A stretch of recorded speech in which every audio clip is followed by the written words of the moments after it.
안녕하세요. 8월 12일 한 주간에서 시작하는 월요일 아침입니다.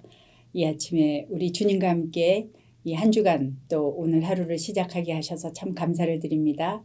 찬송가 450장 내 평생 소원 이것뿐 부르시면서 주님 앞으로 나가시겠습니다.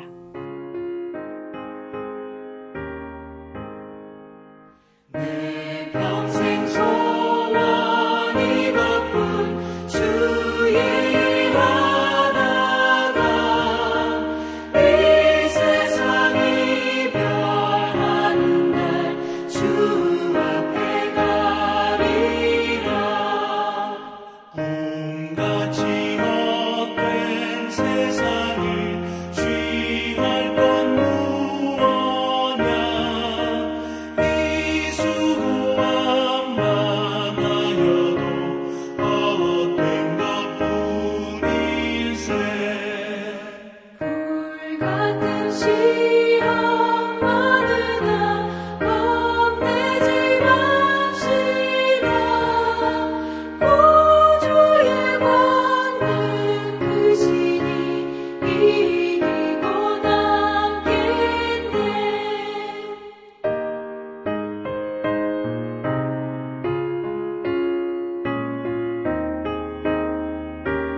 함께 기도하시겠습니다. 참 좋으신 아버지 하나님 은혜를 감사를 드립니다. 하나님 오늘도 또 우리 주님과 함께 이 하루를 시작하게 하신 주님의 은혜를 인하여 감사를 드립니다. 날씨가 많이 덥고 또 여러 가지 일들이 많이 일어나지만 하나님 주님께서 손싸개로 우리를 싸듯이 그렇게 주님께서 보호하여 주시고 우리를 날마다 인도하여 주셔서 고맙습니다. 하나님 이 시간에는 우리 ANC 온누리교회의 히즈 청년부를 주님 앞에 올려드립니다. 하나님 정말 새벽 이슬 같은 주의 청년들이 주님 앞으로 나왔습니다. 하나님 지난 주일에 또 히즈 청년부가 수련회를 가졌는데 하나님 그 안에서 많은 하나님 직접 만나주시고 또 많은 은혜를 누리게 해주신 것을 감사합니다. 하나님 젊은 날에 주님을 알게 해주신 우리 하나님의 은혜를 감사하며 그 말씀을 붙들고 기도하며 그리고 그 믿는 청년들 함께 그 공동체 안에서 믿음을 굳건히 쌓아갈 수 있도록 주님 은혜 내려주시기를 간절히 소원합니다. 하나님 말씀으로 무장하여 정말 이 세대를 거스르고 그래서 하나님을 바라보며 하나님을 믿는 자들이 어떻게 승리하는지를 보여주는 우리 히즈 청년부 될 수 있도록 주님 은혜 내려주시고 또 히즈 청년부를 섬기고 계신 우리 이성은 목사님을 축복합니다. 하나님 오늘도 이 부족한 종이 하나님의 말씀을 들고 섰사오니 하나님 긍휼히 여겨주시고 아버지 하나님 오직 주의 말씀만 온전히 선포할 수 있도록 저희 입술을 주장하여 주시옵소서. 전하는 자와 듣는 자가 모두 하나님의 말씀으로 겸손하게 듣고 또 겸손하게 전하여서 우리 하나님의 은혜가 온전히 전해질 수 있도록 은혜 내려주실 주님께 감사하며 예수님 이름으로 기도드립니다. 아멘. 오늘 하나님께서 저희들에게 주신 말씀은 다니엘서입니다. 구약성경 다니엘서 4장 19절에서 27절까지 말씀입니다. 제가 받들어서 읽겠습니다. 벨드사살이라 이름한 다니엘이 한동안 놀라며 마음으로 번민하는지라 왕이 그에게 말하여 이르기를 벨드사살아 너는 이 꿈과 그 해석으로 말미암아 번민할 것이 아니니라. 벨드사살이 대답하여 이르되 내 주여 그 꿈은 왕을 미워하는 자에게 응하며 그 해석은 왕의 대적에게 응하기를 원하나이다.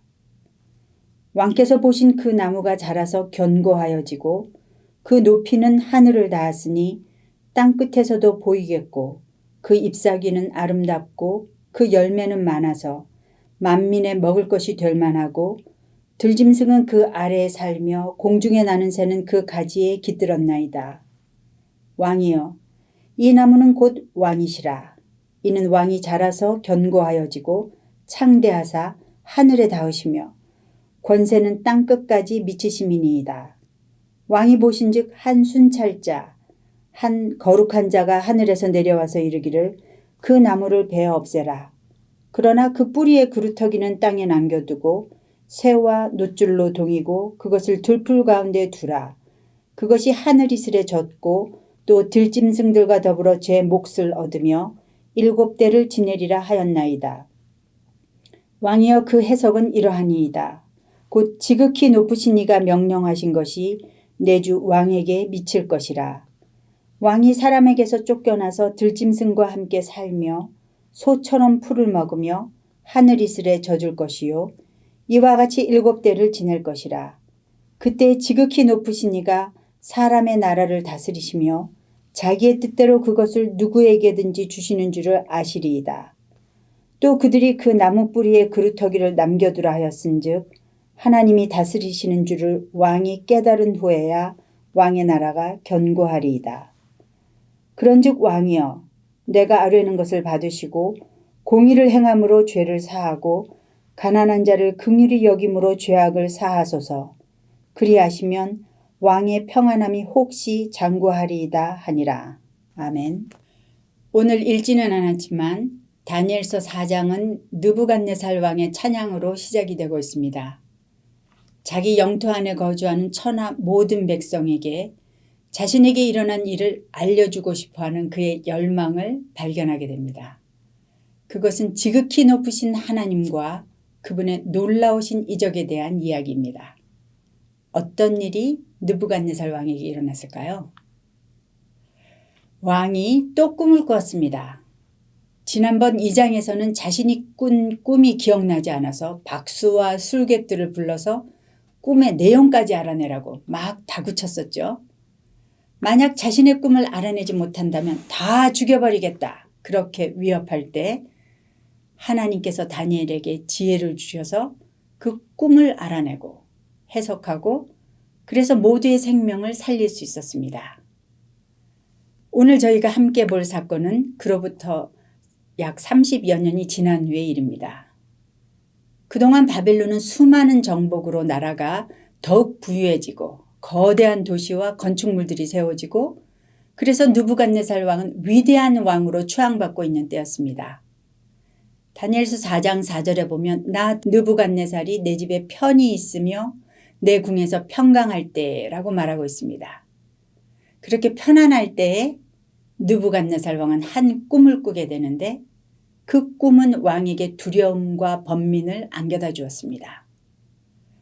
왕은 바벨론의 지혜자들을 불러서 해석하라고 했지만 예전과 같이 아무도 해석하지 못했습니다. 그러자 그는 다니엘을 불렀죠. 왜 처음부터 다니엘을 부르지 않았는지 잘 알 수 없지만 여하튼 왕은 다니엘에게 자신의 꿈 이야기를 들려줍니다. 오늘 본문의 왕의 꿈을 들은 다니엘의 반응으로 시작이 됩니다. 먼저 19절을 다 함께 다시 읽어보시겠습니다. 벨드사살이라 이름한 다니엘이 한동안 놀라며 마음으로 번민하는지라. 왕이 그에게 말하여 이르기를 벨드사살아 너는 이 꿈과 그 해석으로 말미암아 번민할 것이 아니니라. 벨드사살이 대답하여 이르되 내 주여 그 꿈은 왕을 미워하는 자에게 응하며 그 해석은 왕의 대적에게 응하기를 원하나이다. 왕의 꿈 이야기를 들은 다니엘은 놀라고 그 마음이 두렵고 떨리는 마음이 되었습니다. 근심이 가득하게 되었습니다. 앞으로 왕에게 좋지 않은 일이 일어날 것을 알게 된 것이죠. 그러자 왕은 곧 눈치를 채고 괜찮으니까 걱정하지 말고 말하라고 합니다. 그러자 다니엘은 왕에게 말하죠. 내 주여 그 꿈은 왕을 미워하는 자에게 응하며 그 해석은 왕의 대적에게 응하기를 원하나이다. 다니엘의 반응이 참으로 놀랍지 않습니까? 다니엘은 느부갓네살 왕 때문에 유대 땅에서 포로로 잡혀온 그런 신세입니다. 자기가 잡혀온 이후에 유다는 바벨론에게 완전히 멸망당해서 예루살렘 성전까지 모두 회파당하고 나라는 없어진 상황이잖아요. 나이가 들수록 고국이 더욱 그리울 텐데요. 느부갓네살은 적국의 왕이죠. 이 사람 때문에 나라가 망하고 민족이 고통을 겪고 있는데 그 장본인인데 감정이 좋을 리가 없습니다. 그런데 다니엘은 왕의 꿈 이야기를 들을 때 왕이 겪게 될 그 고통을 생각하며 함께 번민합니다. 어떻게 그렇게 한마음이 될 수가 있을까요? 다니엘서를 보면 다니엘은 사람을 사랑하고 아끼는 사람이다 라는 것을 알 수 있습니다. 우리는 그의 사람됨을 지난 2장에서도 발견할 수 있었는데요. 느부갓네살 왕이 자기 꿈을 아무도 알지 못한다고 펄펄 뛰면서 모든 술객과 박수들을 다 죽이라고 말도 안 되는 그런 명령을 내렸을 때 다니엘은 친구들을 불러 모아서 자기 친구들이 다른 사람들과 함께 죽임당하지 않도록 기도를 하게 합니다. 그뿐 아니라 그날 밤에 하나님께서 그 해석을 가르쳐 주시자 왕에게 직접 가기 전에 먼저 죽임을 집행할 자에게 찾아가서 바벨론 지혜자들을 죽이지 못하게 그렇게 말을 하고 난 다음에 왕에게 나아가는 거예요. 다니엘의 나이가 그때는 참 어렸을 텐데 어떻게 그렇게 다른 사람들을 잘 배려할 수가 있을까요? 게다가 그 지혜자들은 적국의 지도자들인데 그들이 죽든 말든 무슨 상관이 있겠습니까? 똑똑한 리더십들이 많이 죽으면 포로로 끌려온 자기네한테 더 잘됐다고 생각하는 것이 그 보통 사람들의 생각이 아닐까요? 저같이 못된 사람은 그랬을 것 같습니다. 그런데 다니엘은 달랐습니다. 그에게는 생명이 소중했습니다. 그가 누구일지라도 생명은 하나님께서 주신 것이기 때문에 귀했습니다. 다니엘이 그렇게 생명을 소중히 여길 수 있었던 이유는 다니엘에게 하나님의 지혜가 충만했기 때문입니다. 다니엘서에는 다니엘이 지혜가 충만하다는 말이 많이 나옵니다. 하늘로부터 오는 하나님의 지혜는 첫째 성결하고 화평하고 관용하고 양순하며 긍휼과 선한 열매가 가득하고 편견과 거짓이 없다. 이렇게 야고보 사도는 말하고 있습니다. 하나님의 지혜로 충만할 때 우리는 하나님께서 원래 창조하신 그 온전한 사람의 아름다운 모습을 보여줄 수 있는 것입니다. 여러분과 저 모두 하늘로부터 내리는 지혜로 충만하신 오늘 하루 되시기를 축복합니다. 이렇게 하나님의 지혜로 충만했던 다니엘은 편견과 거짓이 없이 긍휼과 선한 마음으로 느부갓네살 왕의 사정에 대해서 놀라고 함께 아파할 수 있었죠. 다니엘은 조건 없이 사랑하시는 그 예수님의 예표를 보여주고 있는 것 같습니다. 그 겸손하고 고귀한 마음이 왕에게도 전달이 된 것 같아요. 왕이 도리어 다니엘을 위로하는 것처럼 보이죠. 너무 번민하지 마라. 사실 저는 때로 아니 많은 경우에 아직도 이렇게 다니엘처럼 함께 다른 사람과 아픔을 느끼는데 너무 부족합니다. 큐티인에 있는 질문처럼 내 옆에 있는 배우자나 자녀, 지체가 고난을 겪을 때 그 아픔을 채울합니까? 아니면 고난의 원인을 분석합니까? 라는 그 질문에 매우 부끄럽게도 고난의 원인을 분석하고 그래서 원치 않는 상처를 주고 있는 자신을 발견합니다. 주께서 저를 긍휼히 여기시고 하늘의 지혜로 충만해서 예수님처럼 아픔을 함께 채우라는 사람이 될 수 있도록 오늘도 주님께 기도합니다. 다니엘은 해석된 꿈을 왕에게 이야기하지요. 다니엘은 왕이 꿈을 꾸게 된 이유는 지극히 높으신 이가 명령하신 것이 왕에게 반드시 이루어질 것이라는 그것을 보여주기 위해서다라고 말합니다. 다니엘이 아무리 왕의 상황을 아프게 여긴다 할지라도 바벨론이라는 대제국의 왕에게 당신이 앞으로 큰 환난을 당할 것이다 라고 말한다는 것은 사실 결코 쉬운 일이 아니었을 것입니다. 지금 생각해보니 어쩌면 제국의 술사들도 왕의 꿈을 조금은 해석할 수도 있었을지 모르겠습니다. 그러나 차마 왕 앞에서 말할 수 없는 내용이라서 해석을 알려줄 수가 없었을 것 같아요.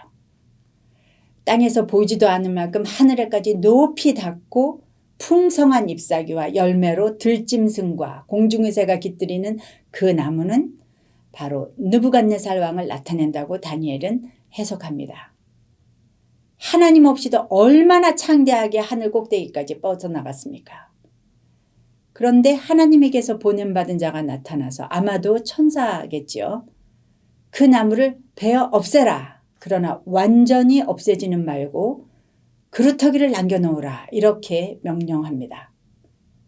그렇게 사람에게 쫓겨나서 들짐승과 함께 살며 소처럼 풀을 먹으면서 하늘 이슬에 젖을 것이고 이렇게 7대를 지낼 것이라고 말하는 것입니다.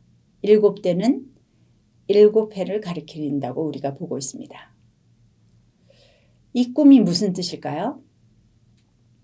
그것은 아무리 느부갓네살 왕과 바벨론 나라가 이 땅에서 번창하고 창대하게 보인다 할지라도 이 세상의 나라를 다스리는 분은 오직 하늘에 계신 하나님 한 분뿐이시다라는 것을 말씀하고 있는 것입니다.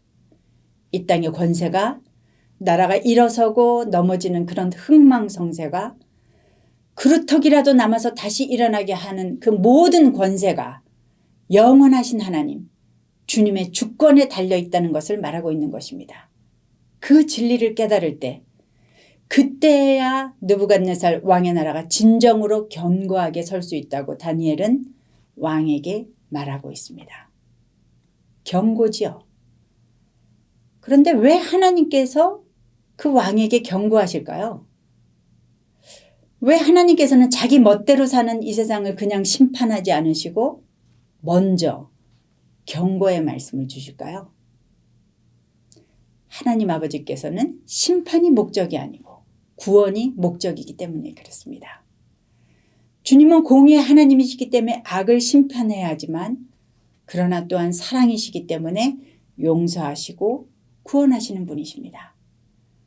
하나님을 인정하지 않고 자신이 주인인 줄 알고 교만하게 행하면 결국 그 길은 죽음의 길인데 아버지 하나님은 그것을 못 본 척 할 수가 없으신 것입니다. 그래서 반복하여 말씀하시고 경고하시는 것입니다. 돌아서라. 돌아서서 내게 돌아오면 나의 구원을 너희가 맛볼 것이다. 끊임없이 말씀하시죠. 그래도 교만하여 듣지 않을 때 느부갓네살 왕처럼 왕을 낮추셔서 자신이 어떤 존재인지를 깨닫게 하시고 자기와는 비교할 수 없는 지극히 높으신 하나님의 주권을 인정하게 하시는 것입니다. 다니엘은 왕에게 권고합니다. 다 함께 27절을 읽으시겠습니다. 그런즉 왕이여 내가 아뢰는 것을 받으시고 공의를 행함으로 죄를 사하고 가난한 자를 긍휼히 여김으로 죄악을 사하소서. 그리하시면 왕의 평안함이 혹시 장구하리다 하니라. 다니엘은 느부갓네살 왕의 꿈을 해석해 주는 것으로 그치지 않았습니다. 자신을 의지했던 그 죄를 돌이켜서 회개하며 주님 앞으로 돌아오라고 왕에게 권면합니다. 하나님께서 기뻐하시는 공의와 인자를 베풀므로써 죄 용서함을 받으라고 권면하고 있습니다. 가난한 자를 긍휼히 여기고 공의를 행하는 것은 자신의 명예를 위하여 살던 삶을 버리고 하나님을 주권자로 인정하고 하나님을 믿음으로 살겠다는 그 의지적 표현인 것이죠. 자기의 삶을 돌아서는 것, 그것이 회개입니다. 회개는 하나님 앞으로 그분의 마음 안으로 들어가는 것입니다. 그분을 믿는 것이죠. 주님을 인정하며 주님이 원하시는 삶을 살아내는 것입니다.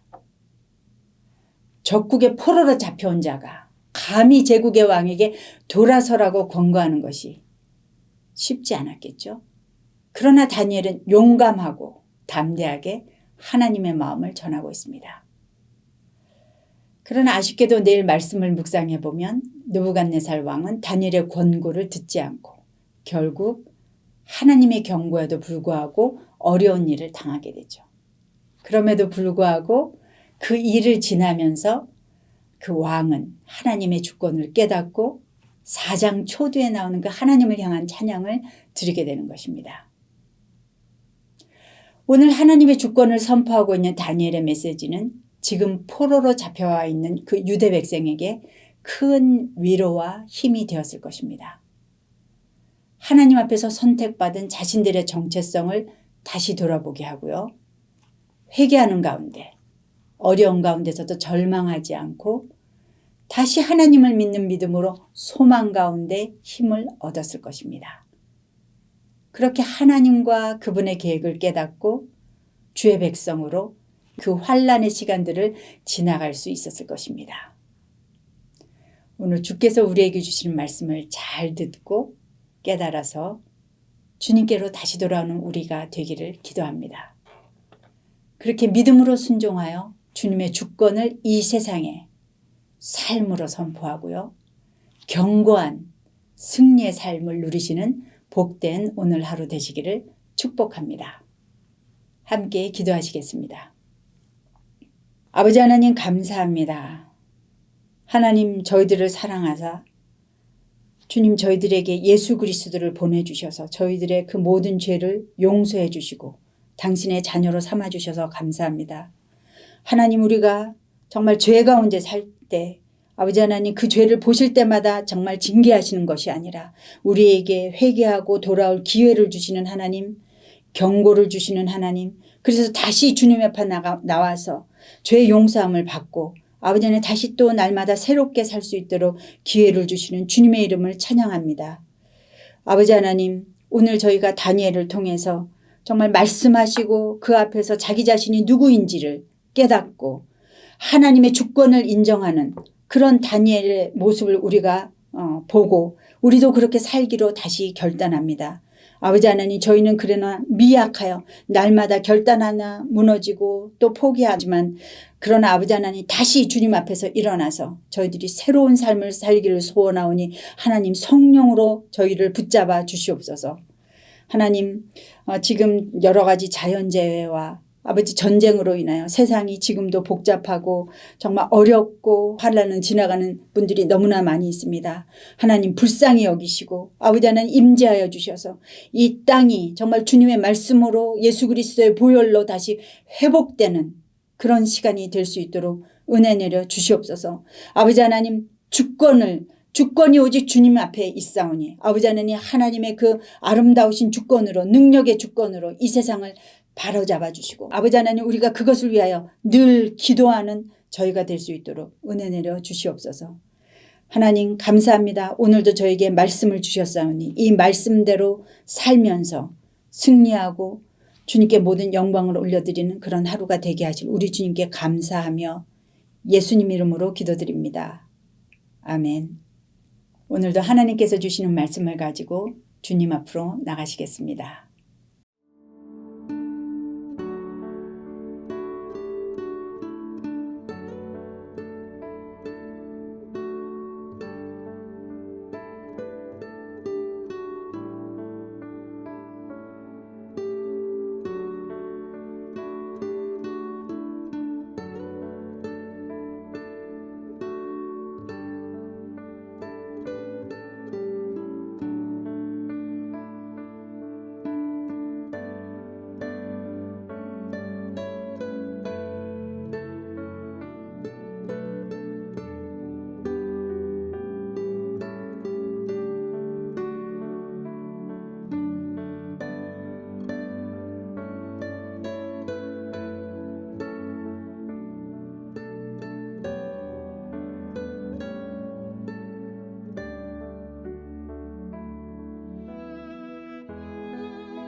주님